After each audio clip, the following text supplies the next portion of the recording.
She used an old garage remote she found to break into my property and claimed it was her legal right. I just wanted peace on my own land, until the HOA president parked her car inside my locked garage and called it community property. I didn't yell. I recorded. I built a lawful trap and let her walk right into it. 10 days later, when her remote stopped working, the whole neighborhood finally saw who really owned the gate. Morning comes to Redwater like a slow breath. Cold air slips off the lake, threads the cottonwoods and the split-rail fence, carrying the wet metal scent of water and a faint tang of cedar. I stand on the gravel with a chipped blue remote and steam lifting from my coffee. A jay scolds the sunrise. I press the button. The garage answers. Motor hum, chain clatter, the diamond lattice gate lifting in the cedar frame I sanded last summer. Shop lights blink on and throw a stripe of amber across red brick and coiled hose. Then the gate chokes and stops chest high. Chrome stares back where my green pickup should be. A silver luxury sedan sits in the bay, hood shining like a knife laid flat. Its dead headlights have that empty look cars get when they believe they belong. For a second, my mind claws for the simple answer. Marcus dropping something off? A cousin passing through? I step closer. The window shows my reflection, hat brim, stubble, then moves me aside and shows the rest. A leather tote, a folder stamped Whitfield Community Alliance, a bright floral scarf folded neat. I don't touch the car. The shop keeps its breath. Cedar oil and old rope, steel and lake damp. I set the coffee on the bench. Wind slides through the lattice and brings far sounds. Cow low, door thump, water-licking pilings. I thumb the second button. The gate climbs. I duck under and stand in the cold, not angry yet, just measuring. No note. No apology. Only perfume clinging to leather and the city gasoline whisper you can't get off a new car. My pegboard, chisels and pliers and the brass level my father used when he poured this floor, stares back with 1,000 eyelets. Nothing is broken. Everything is wrong. Steps on gravel behind me don't belong to a ranch. Heels, careful and sure. The voice arrives, syrup over steel. Good morning, Mr. Remy.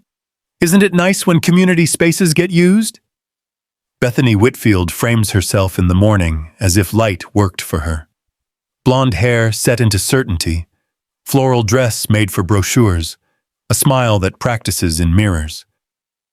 Between two fingers, she holds a small gray remote like a magician showing a coin.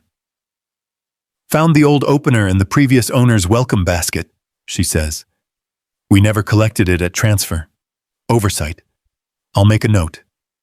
Community spaces, I repeat, tasting the words to see if they're poison or bait. This garage sits on a deed older than your bylaws.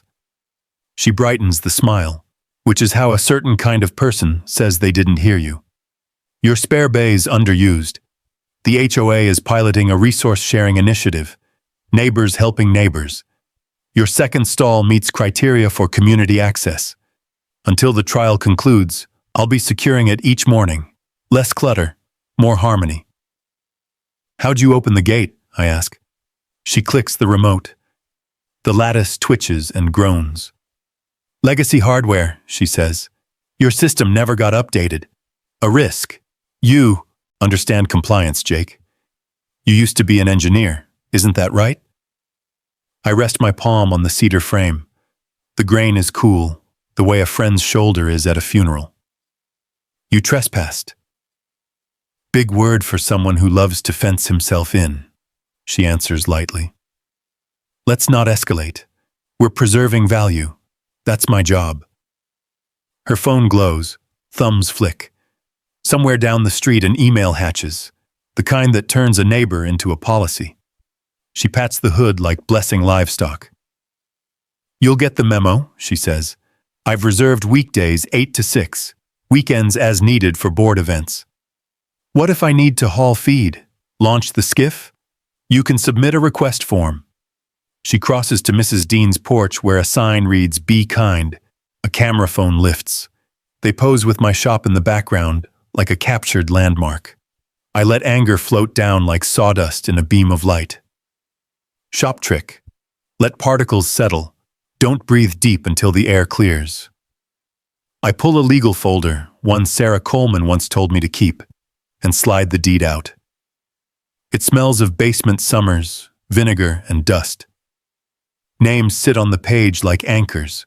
My father's, mine, the meets and bounds that box this garage and the air above and ground under. The date predates the HOA by decades. Paper is slow, but it holds. I start photographing. The car, the gray remote, the timestamp on my camera feed, the new scuff on the concrete, the lattice shadow caging her hood. I shoot the receiver box, the warm motor casing, the old red LED blinking its stubborn heartbeat. Marcus lifts a hand from the fence line and comes over, blue work shirt, eyes like worn denim. "You see the email yet?" he asks. "I can feel it." "She made me tear down my bird fountain last year," he says. "Said it messed with sight lines." We regard the sedan. Its presence bends the morning the way heat bends blacktop. Marcus nods at the old box. "You updating that antique?" "Soon," I say, "when there's a reason better than pride."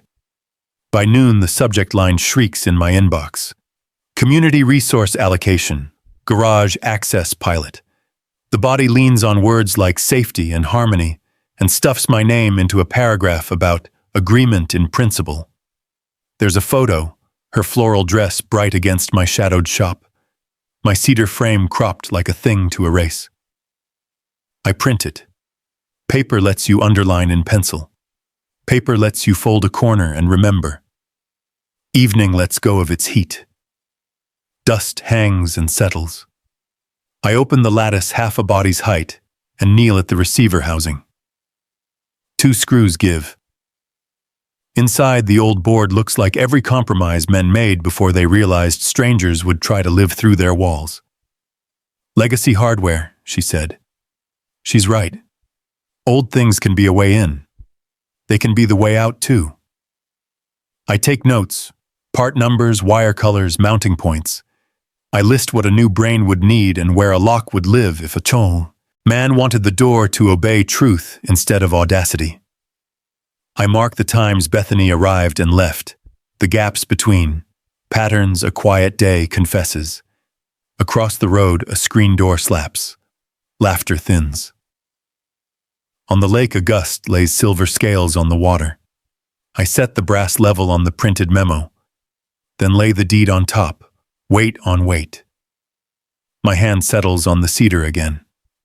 The frame doesn't care if it's praised or ignored. It holds. I click off the lights in a slow row. The lattice rattles down with a final, obedient shiver. How did she even get inside my lock-sealed garage? I ask. The empty shop. And the empty shop holds the question the way the lake holds starlight. Without answer, but not without memory. Morning comes late on the ranch. The mist holds longer, clinging to the slope behind the barn until the first breeze stirs it loose. I sit at the kitchen table, laptop open beside my coffee, the glow of Bethany Whitfield's newest HOA bulletin pulsing like a siren. Community Resource Allocation Pilot. Successful launch, it reads, all cheerful fonts and hollow words. My name sits neatly in the second paragraph, sandwiched between phrases like voluntary participation and shared property model. Voluntary, my foot. The photos attached tell the story better than words. There's my garage, cedar frame, red brick trim, even the crooked horseshoe above the lattice gate, in the background of a ribbon-cutting photo. Bethany stands front and center, floral dress bright as a warning sign, holding an old garage remote like a prize. I lean back in the chair. The coffee's gone cold. Marcus Reed stops by just after 8, still in his lineman jacket, the kind that smells faintly of ozone and cable grease. He takes one look at my expression and sighs. She's at it again, huh?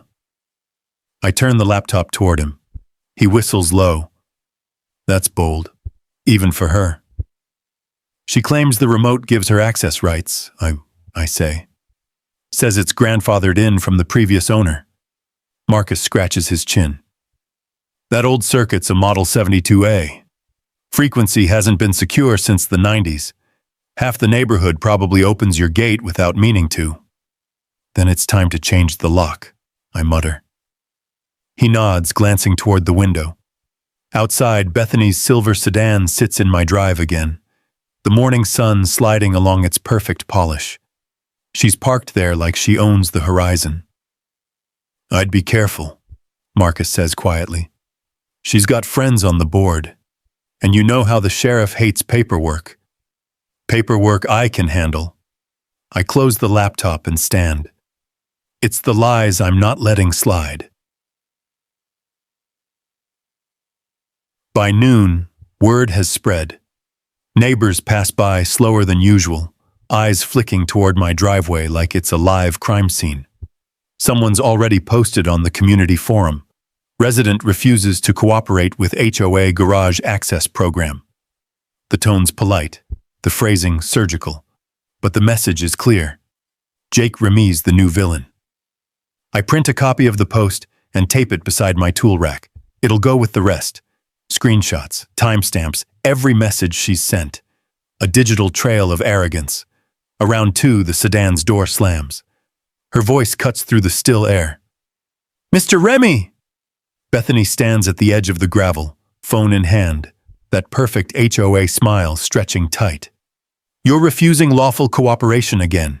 Do you realize that's a violation under Section 4.3 of the Redwater Estates Charter? I didn't sign your charter, I answer.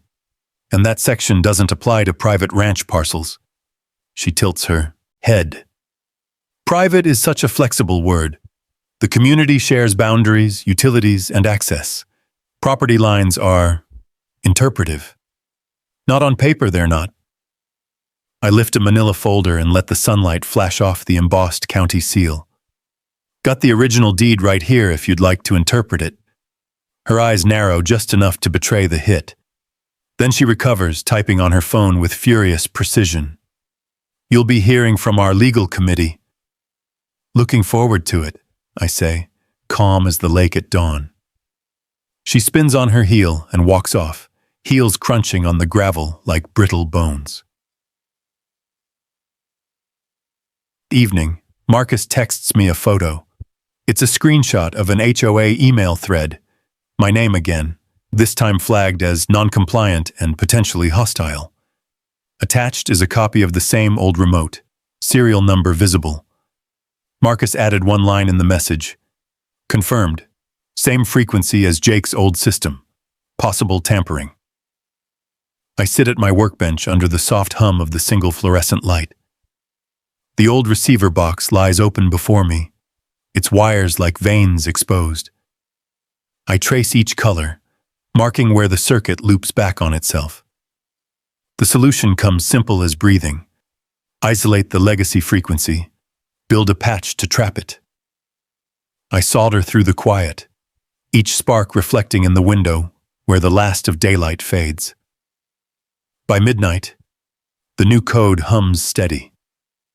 The old remote still works for everyone else, except her. I wipe the sweat from my forehead, close the housing, and test it once. The lattice gate hums to life at my signal, smooth as a river current. I press again. Locked. Outside, coyotes yip on the ridge. Inside, my phone buzzes. A notification from a neighborhood thread already filling with noise. HOA president reports technical issues accessing community facility. Possible vandalism. I almost laugh. Almost. Because now, for the first time, the playing field's level. She can send all the emails she wants. The garage listens only to me. Tomorrow, she'll try that old remote again. Tomorrow, the door won't move. When morning comes, the fog is low and thick, the kind that smothers sound and makes even the birds wait for permission to sing.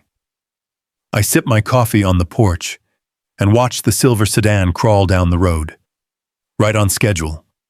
Bethany's floral dress flashes through the mist, her shoulders squared like she's marching to war. She parks with precision, steps out, and raises her chin toward my house as if to announce the start of another rain. The remote clicks once. Nothing. A second click. Still silence, except for the faint squeak of her heels on gravel. I can almost hear the confusion behind that perfect smile. She tries again, holding the button down this time, frustration tightening her mouth. The gate stands still, indifferent as stone. By the third click, she's muttering. On the fourth, she's pounding the hood with her palm. I watch through the kitchen window, unseen, my coffee cooling between my hands. She circles the garage, tugs at the handle, peers through the lattice like a cat locked out of its own house. Then her phone appears, a weapon she knows how to use. Within minutes, the community chat lights up. Technical malfunction reported at shared facility. Possible vandalism. I don't reply. By noon, she's on the sidewalk again, flanked by two of her loyal lieutenants, Martha Dean, who never met a rumor she didn't adopt, and Doug Fenton, the HOA treasurer, with a nervous laugh and a lifetime supply of clipboards. They whisper, gesture, and take photos of my garage like it's a crime scene. Marcus passes by in his work truck, rolling down the window. "Morning, folks," he says with that easy grin that hides sharp eyes. They barely acknowledge him. When he catches my glance, he gives a small nod, the kind men use to say hold steady. That night, the neighborhood app buzzes again. A new post from Bethany. Community resource pilot under review due to resident non-compliance. Temporary suspension of privileges pending investigation.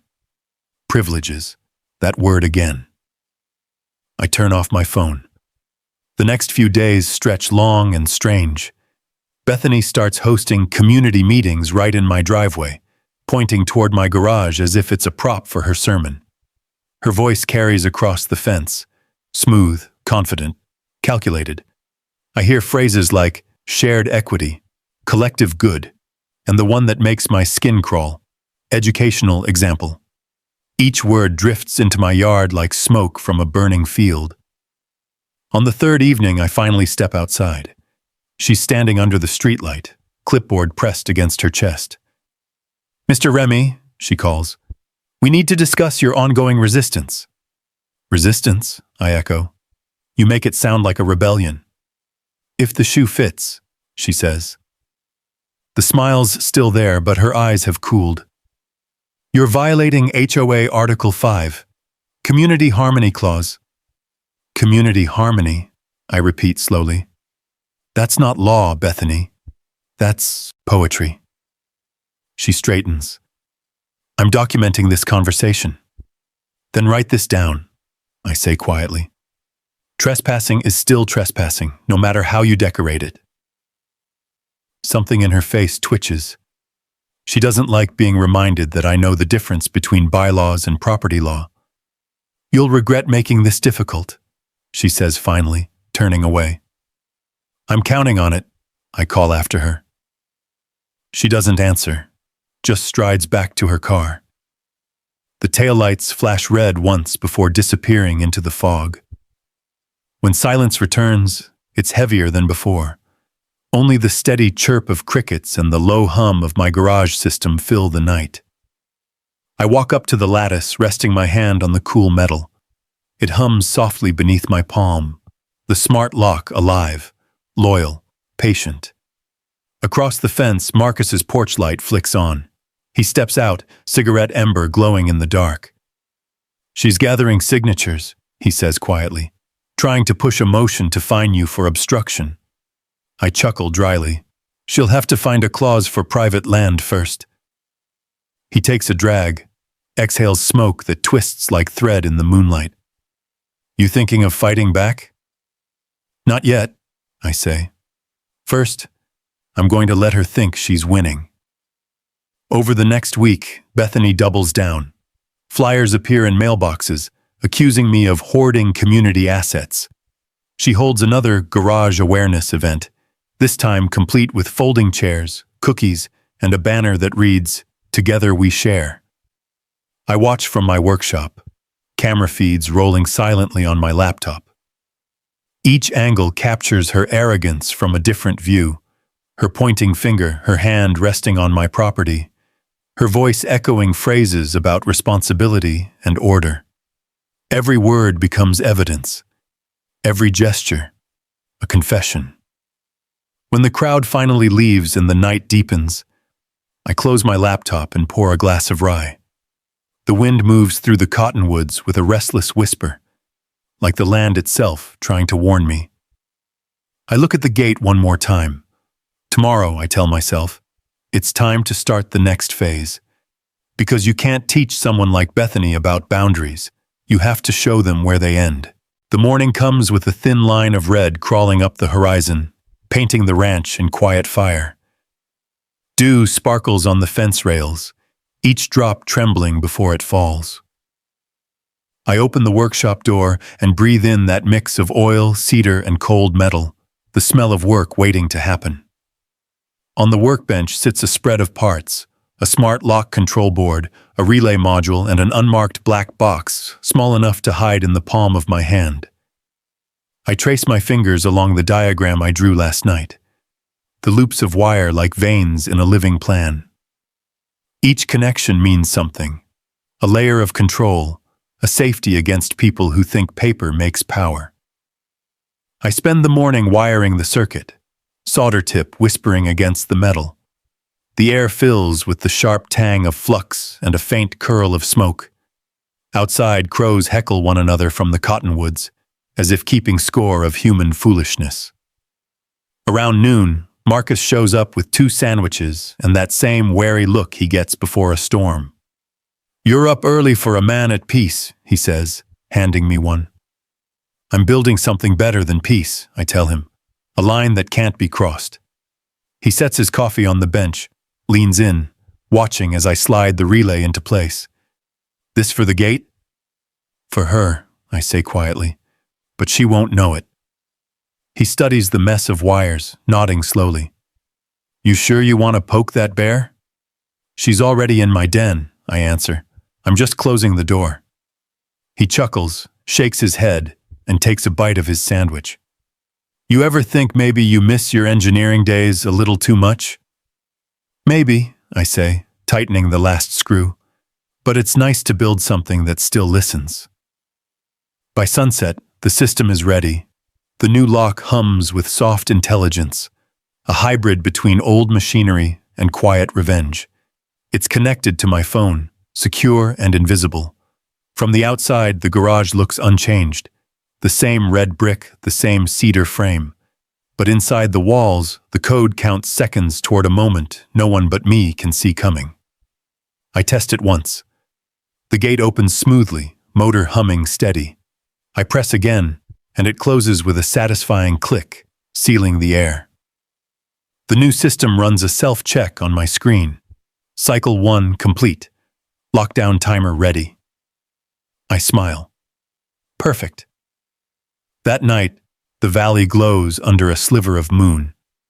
The silver sedan returns at 8:45, its headlights sweeping across the gravel like searchlights.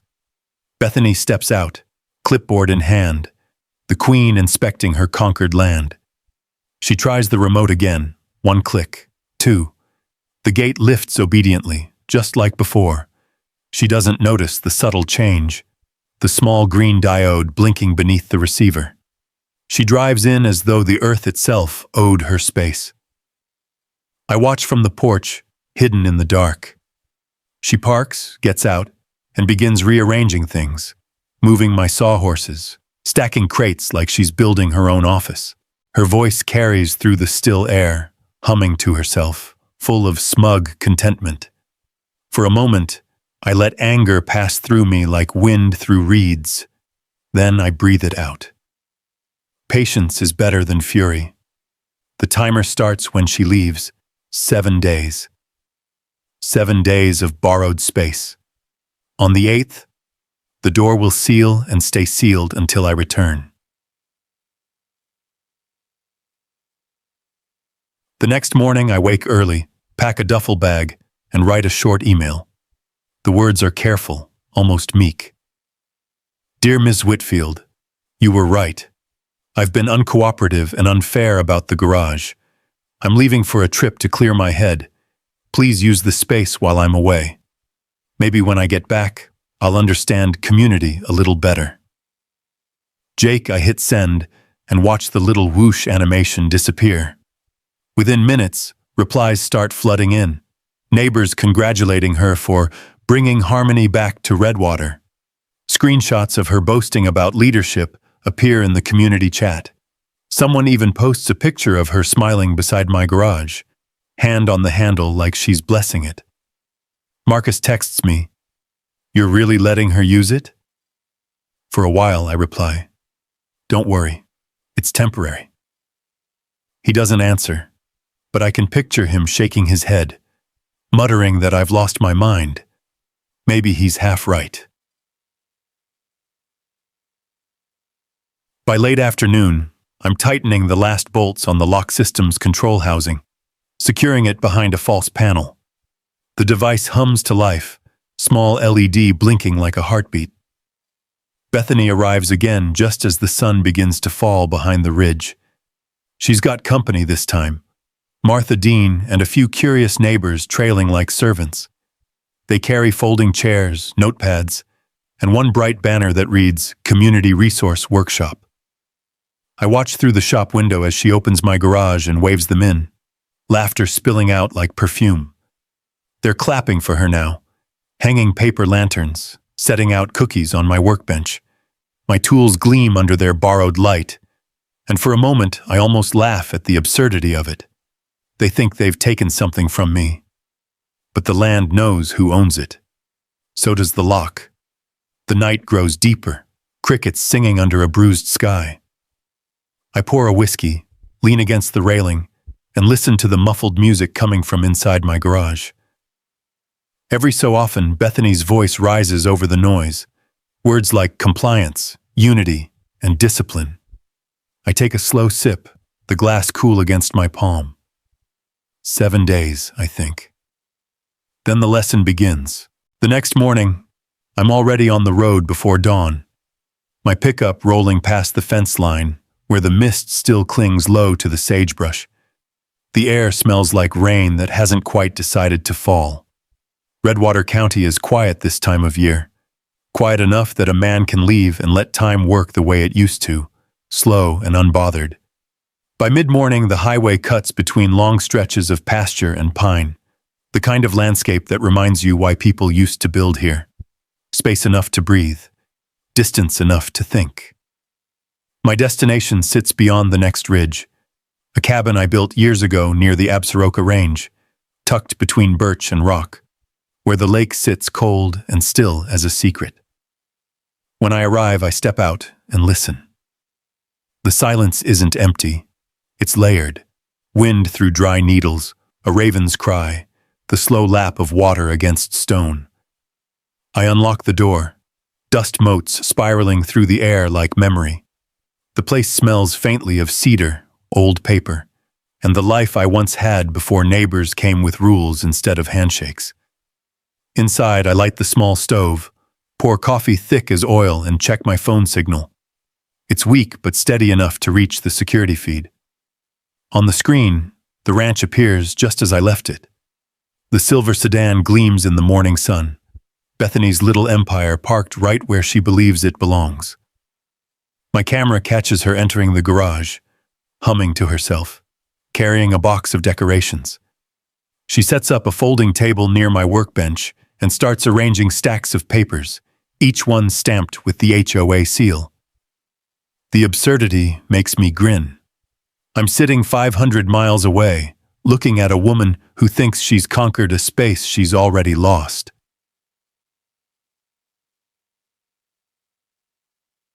The days pass like chapters in a book I've already read. Day 2. She holds a community resource orientation, gesturing at my tools as if they're museum pieces. Day 3. Martha Dean joins her, snapping photos, documenting progress. I watch it all between fishing trips, between the moments when the lake's reflection looks like a mirror that forgives everything. By day 4, Bethany has made herself at home. She's replaced my stool with a cushioned chair, hung a corkboard of HOA notices, even strung white fairy lights across the rafters. Each new addition feels like graffiti carved into quiet wood. I let her keep adding layers. Every light she plugs in brings her closer to the fuse I've already built. That night, I step outside. The stars scatter over the lake, bright and sharp. Somewhere in that spread of silence, I can almost hear the hum of the lock timer counting down, soft as a heartbeat. Day 5.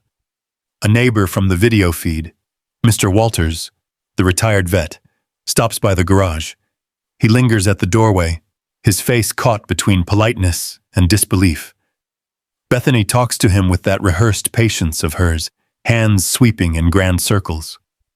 When he leaves, he's shaking his head. Day 6. She's grown bold. The feed shows her hosting a neighborhood unity luncheon. 20 chairs, paper plates, coffee urns borrowed from the clubhouse. She stands at my workbench, speaking into a microphone like she's running for office.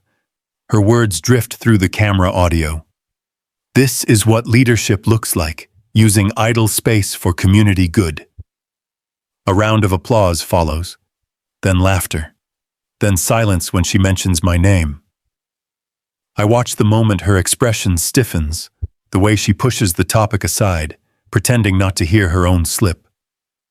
The camera pans slightly as someone bumps it, giving me one last glimpse of her smiling like a conqueror before the feed cuts out. I close the laptop and laugh under my breath. Enjoy your throne, Bethany. Day 7. Dawns with rain over the mountains. The storm drifts slow, dragging a gray curtain over the ridges. I sit on the porch of the cabin, coffee steaming in my hand, my phone on the armrest.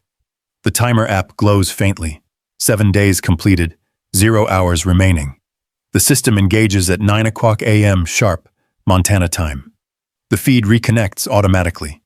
Bethany's sedan pulls up just as the first thunder rolls over the valley. She steps out with her usual confidence, juggling a coffee thermos and a clipboard, her floral blouse bright even under the gray sky. The rain dots her hair, but she doesn't notice. She presses the garage remote once. Nothing. Her brow furrows. She presses again. Nothing. The thunder cracks louder, echoing off the hills. She tries the keypad, tapping the code with manic precision. The green light doesn't flash. The motor doesn't hum. She bites her lip, looks around, presses again, harder this time, as if effort could bend the rules of electricity. When she realizes the lock isn't budging, she pulls out her phone and starts dialing. First the HOA vice president, then maintenance, then, finally, someone she doesn't want to call but has to, the sheriff's office. Sheriff McKay arrives 40 minutes later, rain still coming down in sheets. The dash cam shows his cruiser lights flashing against the puddles. He steps out, hat low, speaking calmly while she gestures wildly toward my property. He tries the handle himself, gives it a tug, then steps back, unimpressed. "Looks like it's locked, ma'am," he says, voice steady through the tinny speaker. She throws her hands up, voice cracking over the storm. "He's holding my car hostage!" The sheriff glances at the camera, at me, through it, in a way that makes me wonder if he already knows I'm watching. "Ma'am, whose name's on the deed?" "His," she snaps. "Then it's not hostage, it's private." He tips his hat and walks back to the cruiser. Bethany stands there for a long time, rain soaking her dress, staring at the silent garage door. I close the laptop and set it aside. The rain outside the cabin begins to fade, replaced by the rhythmic tapping of water sliding off the eaves. The lake below glows silver under a shy sun. 10 days of silence. 10 days of patience. The lesson has started. and I don't need to lift a finger. By morning, the sky clears, revealing a horizon washed clean and wide. The storm's weight has lifted from the mountains, leaving behind the smell of wet pine and earth.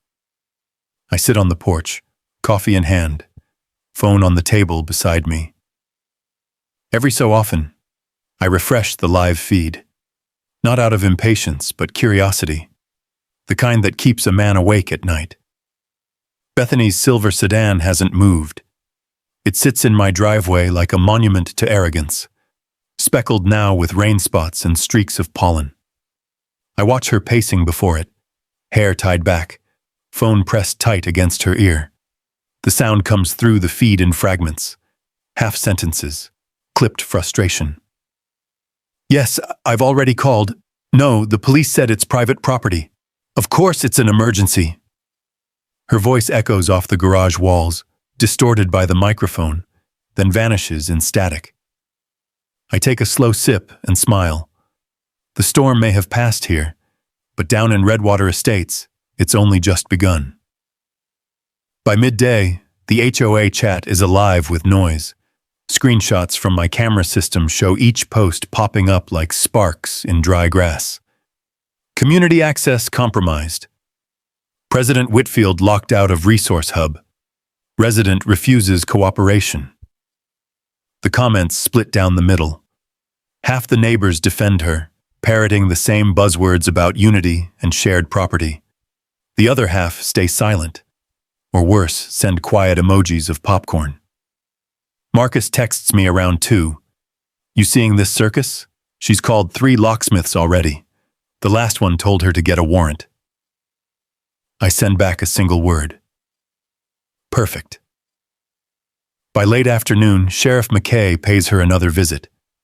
My cameras catch his cruiser pulling into the gravel, sunlight glinting off the badge pinned to his vest. He walks slow, hands on his belt, the way men do when they've seen too many versions of the same argument. Bethany meets him halfway down the drive, voice high, clipped, brittle. Sheriff, this is harassment. He's tampered with community infrastructure. McKay adjusts his hat, nodding toward the garage. Looks like your car's in there. Yes, she says, exasperated. And it's locked. Did you put it there? Well, yes, but under community authorization. From who? From me, she snaps, realizing too late how that sounds.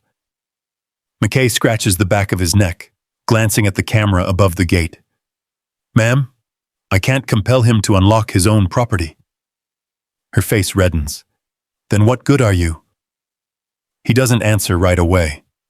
He just looks at her the way old lawmen do when they've decided a situation will solve itself. If he's broken no law, my hands are tied. Then, before turning back to the cruiser, he adds, might be time to talk less and read more of that community charter you love quoting. I nearly choke on my coffee when I hear it through the speaker. McKay's been around too long to dance for politics. Bethany stands. They're frozen as his taillights disappear down the road, the sound of his engine fading into the hills.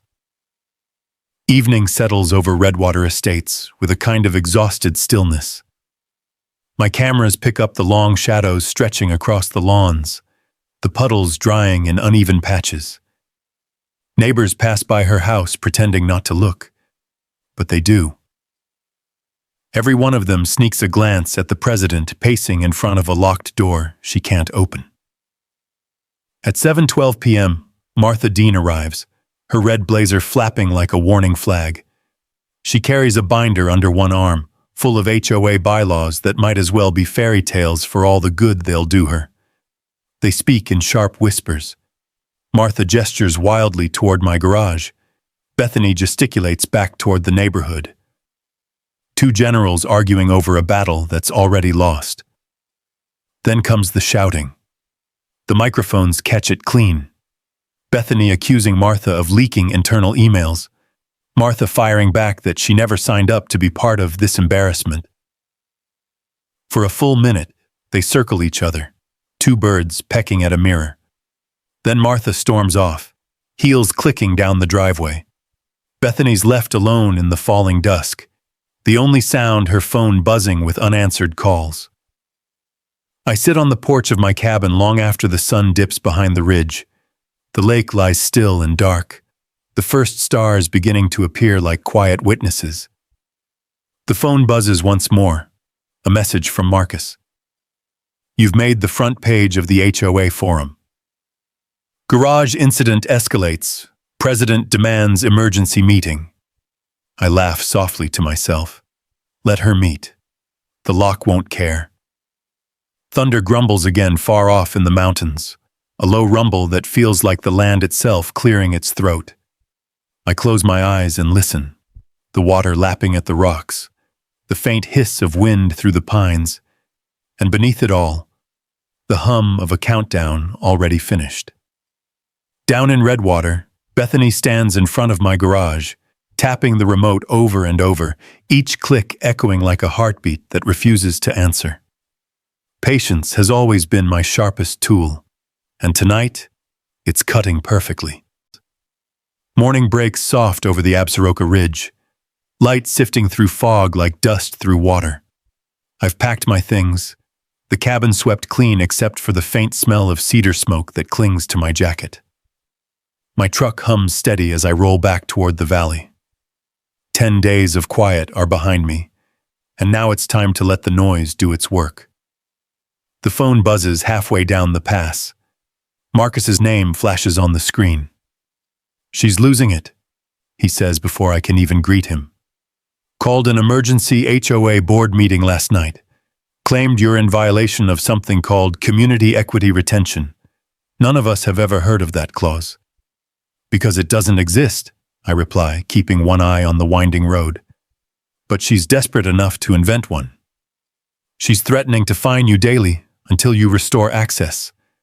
Sheriff McKay's already told her twice there's no case, but she's spinning it into a legal crisis.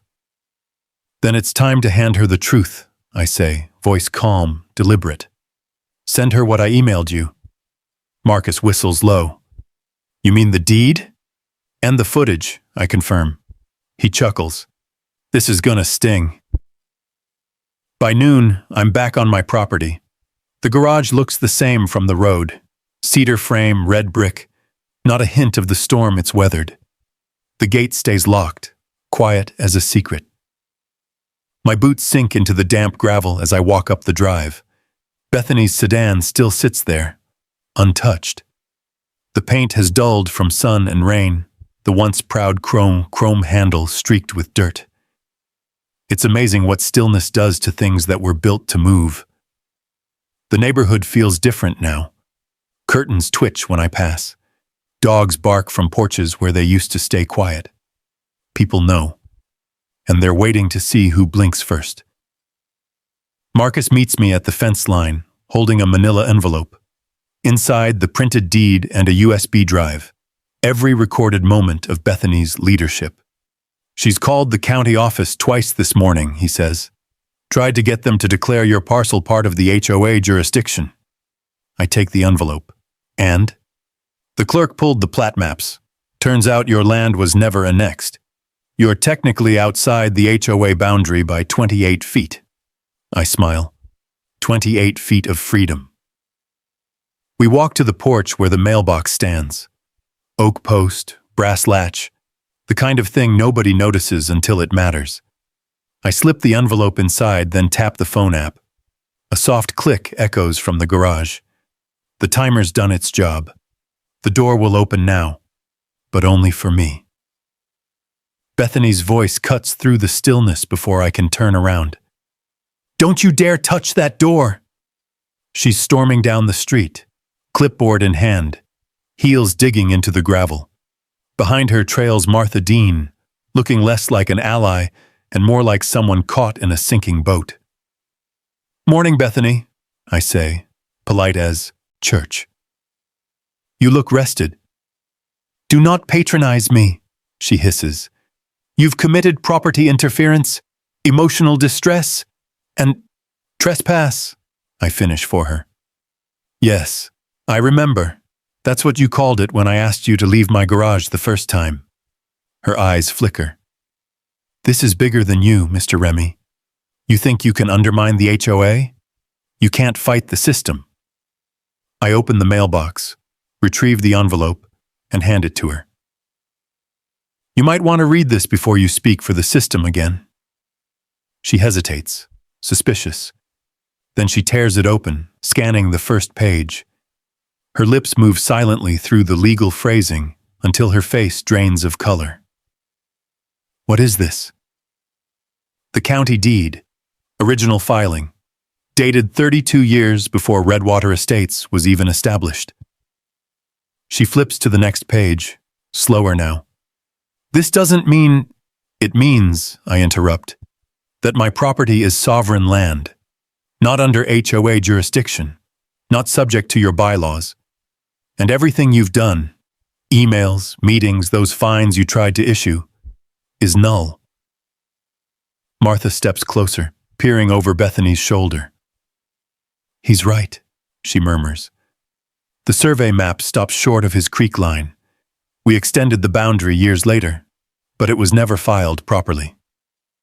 Bethany snaps the folder shut, forcing composure. We'll contest it. You can try, I say, but you'll be fighting the county recorder's office, not me. For a long moment, she just stands there, jaw working, eyes darting between me and the garage. The sound of cicadas fills the gap, hot, dry, relentless. Finally, she forces a laugh, brittle as glass.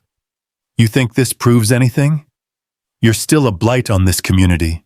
You've alienated your neighbors.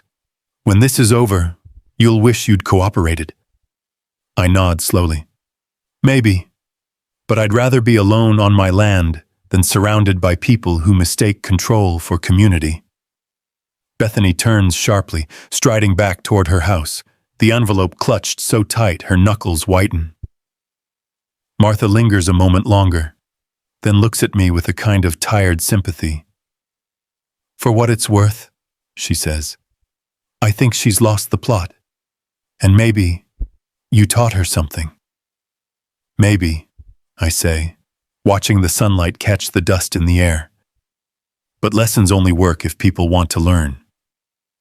That evening, I sit on the porch with Marcus, the lake catching fire under the setting sun. The garage stands quiet now, door unlocked but unopened. He raises a beer. You really think she'll give up? She'll fight, I say, but the law's heavier than her clipboard. We watch the sky shift from orange to violet, the air cooling, the first bats flickering over the water. Somewhere across the neighborhood, a screen door slams. The hum of gossip is already moving, the way thunder travels before the lightning. The storm isn't over, but now it's hers to weather. And I've got 28 feet of land between me and her world. The next few days roll by slow, heavy with heat and silence. Redwater's sky hangs pale and still, the air thick with gossip. I spend my mornings fixing the back fence, my afternoons oiling the hinges on the barn, anything to keep my hands moving. Still, the hum of the town's whispers finds its way through the wind like gnats that won't die. Bethany's name rides every conversation. Some say she's called in a private attorney. Others claim she's doubled down, trying to rewrite the HOA charter itself to cover annexed properties under disputed jurisdiction. Every version sounds more desperate than the last. By Thursday, Marcus knocks on my door, sweat darkening the brim of his hat. Evening meeting tonight, he says. She's calling a full board vote to resolve your situation. I raise an eyebrow. Resolve or bury? He smirks. You know which one. But folks are restless, Jake. They've seen the footage. You might be surprised who's on your side now. The footage. My cameras, my records, those little eyes of proof. The same ones that caught her laughing in my garage, signing official papers on my workbench, bragging about her control. I nod slowly. All right then, let's show them what's real. By dusk, the neighborhood has gathered like moths to a bonfire. The community center glows warm in the amber light, but the air carries a different kind of heat, the kind that comes before something changes. Pickup trucks line the dirt road. Lawn chairs creak. Even the wind seems to hold its breath. Bethany stands near the podium, her floral dress immaculate, a file folder clutched to her chest. The sharp scent of her perfume cuts through the crowd. Martha sits off to the side, avoiding her gaze, hands folded tight in her lap. When I walk in, the noise dims to a murmur. Heads turn, eyes follow. I don't speak right away. I let the silence stretch, the kind that bends but doesn't break. Then I carry my laptop to the front table and plug it into the projector. "Mr. Remy?" Bethany says, voice tight but measured. "You're not on tonight's agenda." "Neither was annexing my land," I reply, my tone even. "But here we are." A few chuckles ripple through the room, hushed quickly by her glare. "I'd like 5 minutes," I continue, "to clarify a few things before the board votes on what's mine." Bethany folds her arms. 2 minutes. "Fine," I say. "That's all it'll take." The screen flickers to life. Grainy footage from the first week she invaded my garage. Bethany waving her clipboard. Her words echo through the speakers. "I'm HOA president. I know exactly what I can do and where I can park." A few gasps break the air. Someone whispers, "She really said that?" The next clip rolls, her hosting community meetings in my workshop, rearranging my tools, laughing with Martha. Then the emails, slides showing subject lines full of false accusations and forged language. Each image lands like a hammer tap. Bethany's face tightens, but she forces a smile. "Taken out of context," she says quickly. "These videos have been edited, manipulated." "That's what people say when the truth fits too well," I reply. The next slide appears, a scan of the original county deed, dated, signed, and sealed. I tap the paper copy on the table for emphasis. "This document predates the HOA by 32 years. My land was never part of your district. Every action you've taken under that assumption, illegal." The room shifts. Neighbors murmur, uneasy. Martha leans forward, eyes wide. Even Doug, the treasurer, looks pale. Sheriff McKay, standing in the back, clears his throat. "He's right," he says. "I verified it myself. County records confirm Remy's property line. No annexation paperwork exists." Bethany turns to him, voice trembling with restrained fury. "Sheriff, you're overstepping your jurisdiction." He tips his hat. "So were you, ma'am." The silence that follows is absolute. Bethany straightens her shoulders, trying to hold the room like she always has. "Even if this is true," she says, "Mr. Remy's behavior has disrupted the harmony of Redwater Estates. We can't allow that kind of insubordination." A voice rises from the crowd. Mrs. Peterson, the elderly widow from Lot 14. "Harmony? You fined me $200 for hanging a wind chime." Another voice joins in. "You shut down our community garden." Then another. "You called the sheriff on my kid for parking crooked." The murmurs swell into something larger, a tide that's been waiting to rise. Bethany's jaw drops as neighbors she's bullied for years finally speak. Words pour out, each one heavier than the last. Overreach, intimidation, misuse of funds. It's not anger anymore. It's truth, long overdue. I let them talk. Sometimes justice doesn't need your help. It just needs room to breathe. When the noise finally settles, I step back to the mic. "This isn't about revenge," I say softly. "It's about remembering that laws protect people, not power. We all came here to live free, not to be ruled." Bethany's eyes flick to the sheriff, then to Martha, searching for someone still on her side. But no one moves. Even Martha looks away. McKay breaks the silence. "Board vote's scheduled. Let's hear it." Doug stands, voice trembling. "Motion to remove Bethany Whitfield as HOA president, Effective immediately. Hands rise across the room, one, two, then nearly all. Bethany stands frozen, watching her authority fall apart, one raised hand at a time. Outside, twilight deepens.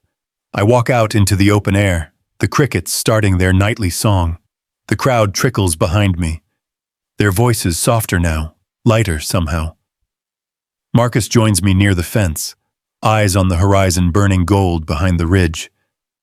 "She didn't see it coming," he says quietly. "No one ever does," I answer. Across the road, Bethany's silhouette stands at the window of her house, motionless, the glow of her phone lighting her face.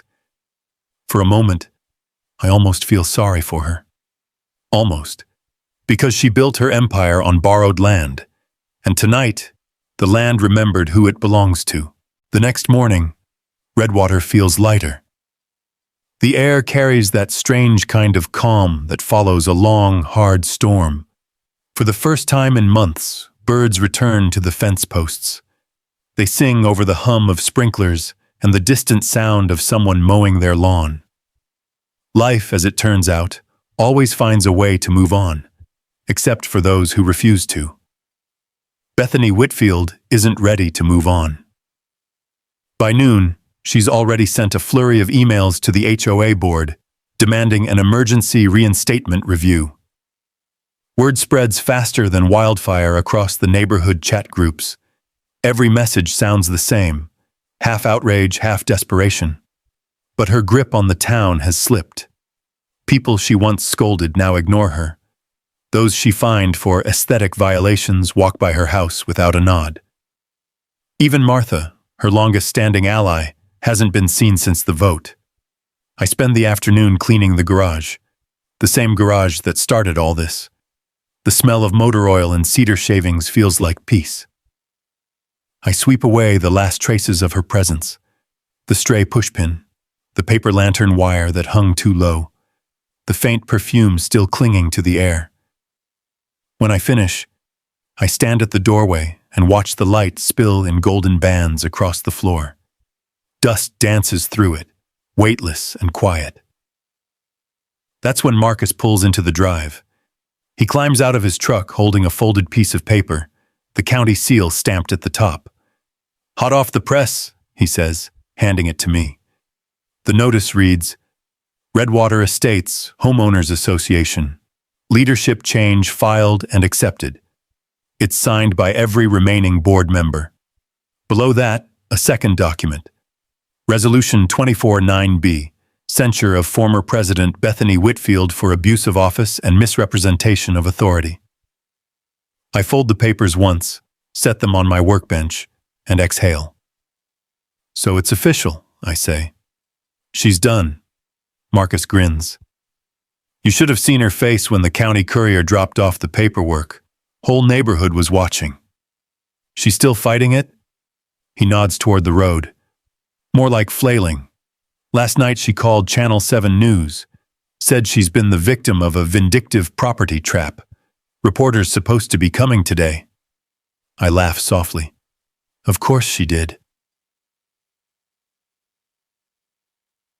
By 4 o'clock, a white van with the news station's logo rolls up to her house. From my porch, I can see the crew unloading their cameras, adjusting tripods. Bethany stands on her lawn in a tailored navy suit, the HOA president no longer but still trying to look like one. Even from this distance, I can tell the performance has begun. Her gestures are sharp, deliberate, her tone laced with righteous indignation. I can almost hear her through the wind. He weaponized technology to imprison my vehicle and humiliate me publicly. The cameraman nods along, pretending to care, though I see the way he glances toward my property. He knows where the real story is. 5 minutes later, the reporter, a woman in a tan blazer, crosses the road. She stops at my gate, polite smile in place. "Mr. Remy? Jessica Martinez, Channel 7. Do you have a statement?" I nod, motion for her to wait, and disappear into the garage. When I return, I'm holding a small tablet and a printed folder. I don't need a statement, I say, handing her the documents. Just facts. She flips through the folder, copies of the deed, legal filings, time-stamped footage from my security cameras. Each page paints a story no spin can undo. When she looks up, her expression has changed. You have her on record admitting she entered your property without consent. And hosting HOA meetings inside it, I reply. You'll find the timestamps match the HOA's own email bulletins. Bethany notices the exchange and storms across the road, heels digging into gravel. Don't listen to him, she shouts. He edited those videos. Jessica doesn't flinch. Ma'am, the timestamps are consistent with your own correspondence. That's coincidence. I raise an eyebrow. You really want to argue digital metadata with an engineer? The reporter glances between us, sensing the story's climax. Would you both mind if we recorded your conversation for context? Bethany hesitates. Well, of course. Transparency. The camera rolls. She starts with her practiced speech, all smooth tones and false reason. But as I calmly answer each claim with evidence, emails, recordings, property maps, her composure begins to crack. Her voice rises, hands tremble. You think you're some kind of hero? She spits. You embarrassed me in front of my community. You destroyed my reputation. No, I say quietly. You did that yourself. I just let the truth play on screen. Her words stumble, turn into fragments. The camera keeps rolling, catching everything. The anger, the denial, the unraveling of someone who built their world on paper instead of principle. When she finally storms off, the only sound left is the wind brushing through the cottonwoods. That night, Channel 7 airs the story. HOA president removed after property rights scandal. The footage plays across every living room in Redwater County. The narration is simple, almost poetic in its fairness. One woman's arrogance met by one man's patience. They show my garage, the dusty road, the rolling hills. They show Bethany shouting, my calm replies, the sheriff confirming the law. The next morning, the town wakes to a new rhythm. No more HOA patrols.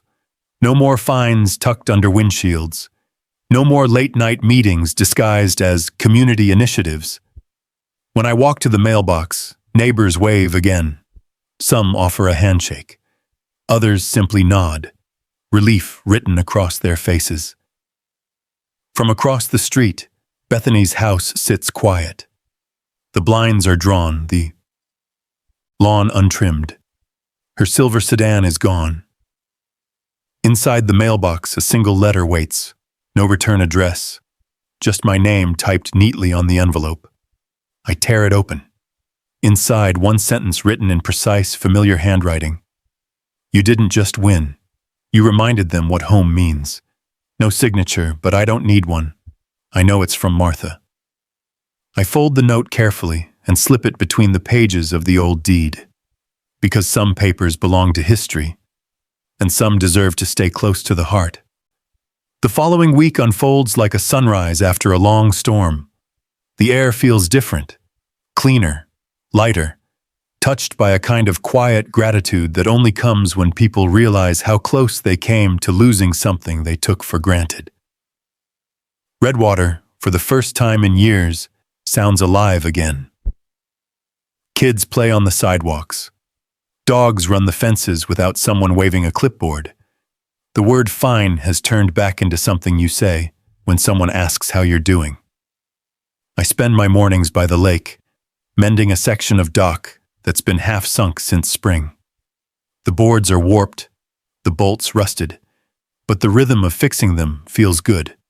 Simple work for once. The smell of pine tar and sun-warmed water fills the air. I can hear the soft hum of life from town drifting across the hills. Laughter, lawnmowers, the clink of porch glasses. In the evenings, I sit on the porch with Marcus. We don't say much, just pass a thermos between us and watch the light fade over the ridge. Every sunset looks like an apology from the land itself. "Never thought I'd see Redwater quiet again," Marcus says one night, breaking the spell. "Quiet's the way it was built," I answer. "We just forgot to listen." He nods. "You know, the board's talking about turning your garage into something real, a community workshop. You'd be in charge, of course. Teach the folks what you know." I laugh softly. "Didn't we just fight a war over people trying to use my garage?" "This time they'd ask," he says, smiling, "and maybe bring pie." I think about it a long moment. The idea sits right somehow, turning a place that started as a battleground into something useful again. A sign that even after everything, people can change course without losing their soul. "Maybe," I say finally, "if they promise not to hang fairy lights." He chuckles, lifts his cup. "Fair deal." A few days later, I get a letter from the county office. Inside is a small brass plaque with my name engraved beneath the words, "Community Service Recognition for protecting local heritage and property rights." The irony isn't lost on me. I fought tooth and nail just to keep what was mine. And somehow, that turned into service. But maybe that's what real service is, holding a line so others remember where it stands. When I mount the plaque on the side of the garage, I catch my reflection in the polished metal. For the first time in a while, I look more tired than angry. That feels like progress.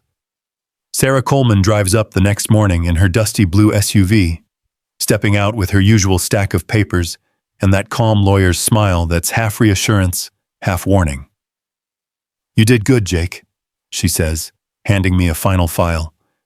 "The HOA's settlement is approved. They've withdrawn all fines and agreed to pay restitution for the damage to your property." "How much restitution are we talking?" I ask. She grins. "Enough to buy a few new boards for that dock, and maybe some peace of mind."